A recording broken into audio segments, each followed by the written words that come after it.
लाडक्या बहिणींनो, तुमच्यासाठी फारच महत्त्वाची अपडेट मी घेऊन आलेलो आहे. हा व्हिडिओ पूर्ण बघा, सांगतो तुम्हाला.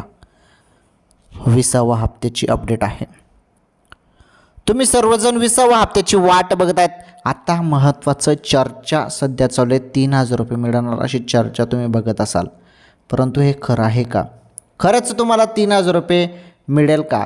तर यावरती प्रश्नचिन्ह आहे. परंतु हे बघा, चर्चा जरी चालू असली तरी माझ्या माहितीनुसार 20वा हप्ता आणि 21वा हप्ता हे दोघी हप्ते एकत्र तुम्हाला मिळू शकत नाही. कारण तेवढा निधी 2 महिन्याचा GR यायला पाहिजे, मग तेव्हा ते निश्चित असेल. परंतु सांगता येत नाही, शासनाने तो निर्णय घेतला तर ते पॉसिबल होऊ शकतं. परंतु त्याबद्दल अजून अधिकृत माहिती आली नाही. परंतु 20वा हप्ता कुठे गेला नाही तुमचा. 20वा हप्ता तर 100% वाटप केलं जाणार आहे. ओके, समजली तुम्हाला पहिली अपडेट.